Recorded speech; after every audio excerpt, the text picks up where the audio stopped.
അപ്പൊ നമ്മുടെ ചോദ്യം ഇതാണ്. ശകുന്തള മകളായ സുധയോട് പറഞ്ഞു, ഇപ്പോൾ നിനക്ക് എത്ര വയസ്സാണോ അത്രയും വയസ്സായിരുന്നു നീ ജനിക്കുന്ന സമയത്ത് എനിക്ക്. ഇപ്പോൾ ശകുന്തളയ്ക്ക് 40 വയസ്സാണെങ്കിൽ 4 വർഷം മുൻപ് സുധയുടെ വയസ്സ് എത്ര? ഓപ്ഷൻസ് 14, 16, 20, 24. അപ്പൊ ശകുന്തളയാണ് അമ്മ, സുധയാണ് മകൾ.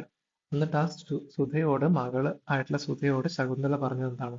ഇപ്പോൾ നിനക്ക് എത്ര വയസ്സാണോ, ഇപ്പൊ നിനക്ക് എത്ര വയസ്സാണോ അതേ വയസ്സിൽ ഞാൻ നിൽക്കുന്ന സമയത്താണ് എനിക്ക് നീ ജനിക്കുന്നതെന്നാണ് ആ പറഞ്ഞതിന്റെ അർത്ഥം.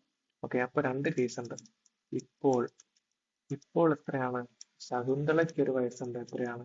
40 ആണെന്ന് തന്നിട്ടുണ്ട്. ശകുന്തളയ്ക്ക് ഇപ്പോൾ 40 വയസ്സാണ്.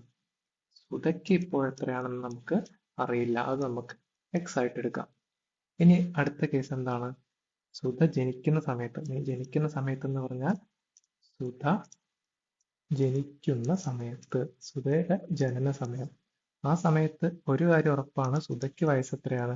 0 ആണ്. സുധ ജനിച്ചിട്ടേ ഉള്ളൂ. ആ സമയത്ത് ശകുന്തളയുടെ വയസ്സ് എത്രയാണെന്നാണ് പറഞ്ഞത്? ഇപ്പോ സുധയ്ക്ക് എത്ര വയസ്സുണ്ടോ അതേ വയസ്സായിരുന്നു സുധ ജനിക്കുന്ന സമയത്ത് ശകുന്തളയ്ക്ക്. അപ്പൊ സുധയ്ക്ക് ഇപ്പോ എക്സ് ആണെങ്കിൽ അതേ വയസ്സാണ് സുധ ജനിക്കുന്ന സമയത്ത് ശകുന്തളയ്ക്ക്. ഓക്കെ, അപ്പൊ ശകുന്തളയുടെ അപ്പോഴത്തെ വയസ്സാണ് എക്സ്. അപ്പൊ രണ്ട് കിട്ടി. ഇനി നമുക്കറിയാം, രണ്ടാളുകളുടെ വയസ്സിന്റെ വ്യത്യാസം എപ്പോഴും എന്തായിരിക്കും? തുല്യമായിരിക്കും. കാരണം വയസ്സ് രണ്ടുപേർക്കും ഒരേപോലെ കൂടിക്കൊണ്ടേയിരിക്കും. അപ്പൊ ആ വ്യത്യാസം എപ്പോഴും ഈക്വൽ ആയിരിക്കും. അപ്പൊ ഇപ്പോഴത്തെ കേസിലുള്ള വ്യത്യാസം എത്രയാണ്?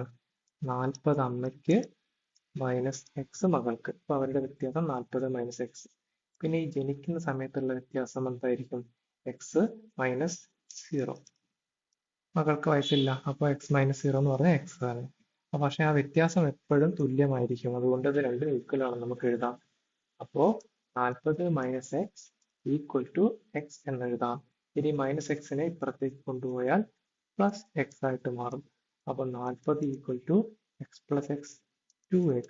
അപ്പൊ എക്സിന്റെ വാല്യൂ എത്രയാണ്? ഈ 2 ഇങ്ങോട്ട് പോയാൽ ബൈ 2 ആവും. അപ്പൊ X equal to 40/2 equal to 20. X എന്താണ്? സുധയുടെ ഇപ്പോഴത്തെ വയസ്സാണ് നമ്മൾ എക്സ് ആയിട്ട് എടുത്തത്. അപ്പൊ സുധയുടെ ഇപ്പോഴത്തെ വയസ്സ് എത്രയാണ്? 20. ചോദിച്ചത് എന്താണ്? 4 വർഷം മുൻപ് സുധയുടെ വയസ്സ്. അപ്പൊ 4 വർഷം മുൻപ് ആകുമ്പോൾ ഒരു 4 കുറയും. 20 മൈനസ് 4 16. ചാടിക്കേറി 20 പിക്ക് ചെയ്യാൻ പോയാൽ തെറ്റും. അതിപ്പോഴത്തെ വയസ്സാണ് ചോദിച്ചത്. 4 വർഷം മുൻപത്തെ വയസ്സാണ് ഉത്തരം 16.